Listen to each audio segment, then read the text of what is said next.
Assalamualaikum, salam sejahtera, salam satu Malaysia. Kita bertemu lagi minggu ini untuk satu lagi episod menarik rancangan inspirasi bersama dengan saya, Fahrin Ahmad. Sebuah rancangan yang berkonsepkan rumah kediaman yang akan memberikan anda bimbingan, panduan serta idea yang menarik untuk anda memiliki rumah impian anda. Untuk mengetahui apakah pengisian menarik minggu ini, sama-sama kita saksikan paparan ini. Fokus. Kita akan meninjau rumah kediaman jenis teras superling modern minimalis. Sebagai pembuka tirai inspirasi, kita bersama di dalam segmen Fokus. Fokus kali ini akan membawa penonton meninjau rumah kediaman jenis teras superling yang terletak di kawasan perumahan baru pinggir kota yang berkonsepkan modern minimalis. Proses pengubahsuaian dan dekorasi kediaman telah disempurnakan oleh syarikat Mac Builders Sdn Bhd yang merupakan antara pakar pengubahsuaian terkenal.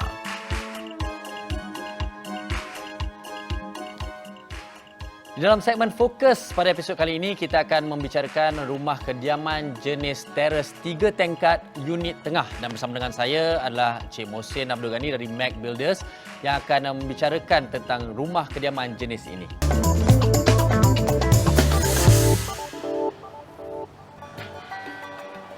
Baik, Cik Mohsin, soalan pertama saya, tadi kita dah bercakap mengenai rumah ini adalah rumah kediaman jenis superling. Jadi mungkin ada yang tak faham, apakah itu yang dimaksud dengan teras superling? Okey, superling biasanya kita kaitkan rumah teras yang lebih besar daripada kebiasaan, di mana rumah teras biasa dalam 18, 20 kaki hingga 24 kaki. Kalau superling biasanya 24 hingga 30 kaki lebarnya. Yang panjang dia bergantung. Gantung. Okey, baik. Kalau kita lihat rumah ini telah didekorasi dengan begitu cantik sekali. Jadi saya difahamkan Cik Mohsin yang buat semua ni. Jadi konsep apa ni?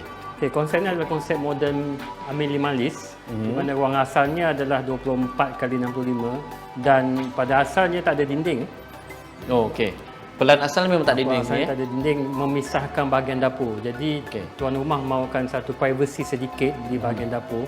Sebab kita tak ada dapur basah. Jadi kita jadikan satu dapur basah dan dapur kering dalam satu tempat. Jadi kita adakan island dan dipisahkan melalui aquarium.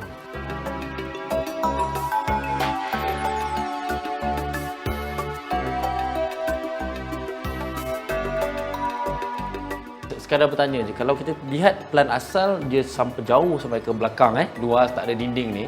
Jadi bila ada dinding ni sebenarnya tidak ke dia macam menyempitkan ruang lagi ataupun apa pendapat Cik Mohsin? Okey, dia bergantung kepada cara dekorasi sebab kalau kita membuat dinding sepenuhnya kosong, dia akan menyebabkan kita sempit.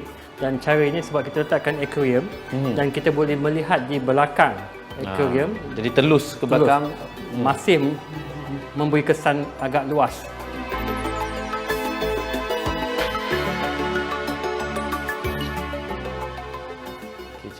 Jadi ni yang Cik Mohsin maksudkan ruang dapur yang dah diubah tu. Maknanya dinding ni sebelum ni tak ada? Sebelum ni tak ada, memang tak ada. Okey. Jadi sebenarnya kalau kita tengok konsep ini adalah konsep moden. Okey, jadi apakah ciri-ciri kemodenan ataupun reka dalaman moden yang ada pada rumah ni? Okey, kalau kita bercakap dari segi dapur, bila kita sebutkan moden, maksudnya kita biasa menggunakan acrylic berwarna putih, berkilat berkilat, merah ataupun berwarna merah ataupun lain-lain warna.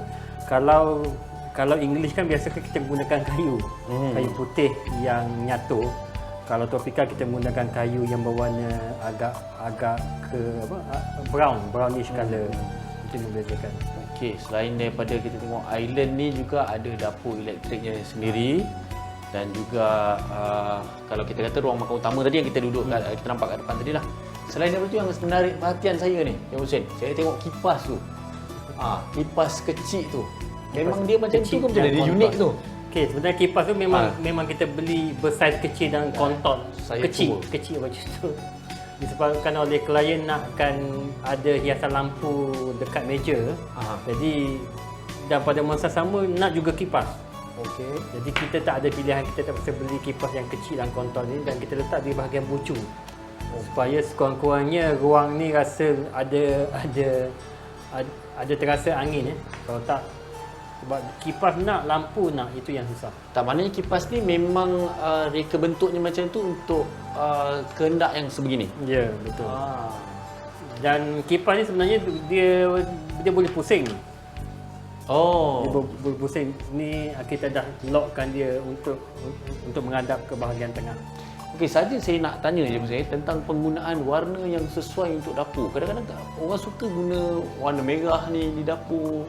Memang sesuai ataupun kenapa? Ada sebab tak kan? Okey, biasanya bergantung kepada usia sebenarnya, usia pemilik.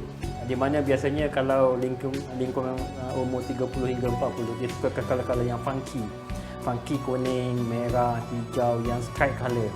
Dan apabila usia klien sudah meningkat 50, 60, 70, biasanya dia inginkan color-color yang natural. Sebab bagi mereka adalah color sebegini adalah menyakitkan mata mereka. Okey.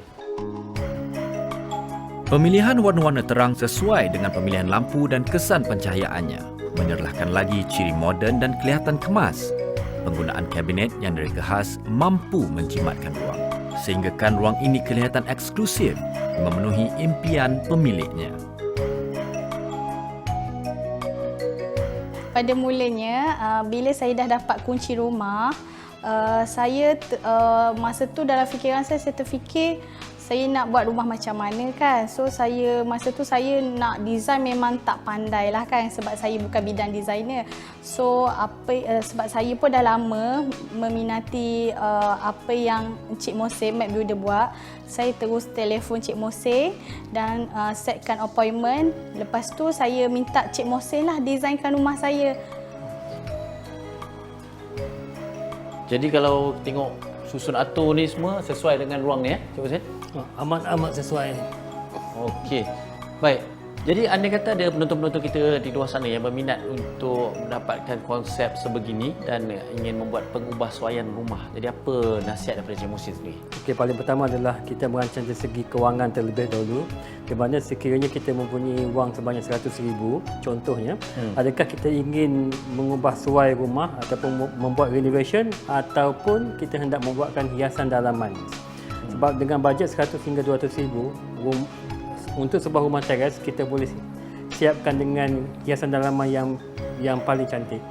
Okey, jadi mungkin pada pendapat saya mungkin ramai di antara kita kadang-kadang keliru pengubahsuaian rumah dengan hiasan dalaman. Sedangkan benda tu kedua-duanya harus berjalan sekali di dalam bajet yang kita ada. Betul? Dia bergantung kepada kadang-kadang kalau rumah tu adalah rumah baru, jadi tak perlulah kita buat proses renovation kerana barang-barang masih elok.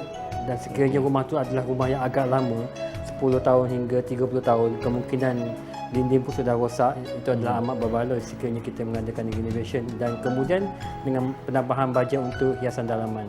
Sekianlah saja episod inspirasi untuk minggu ini. Pastikan anda bersama dengan saya lagi minggu hadapan pada hari dan waktu yang sama untuk satu lagi episod yang menarik. Salam hormat dan salam inspirasi dari saya, Falin Ahmad.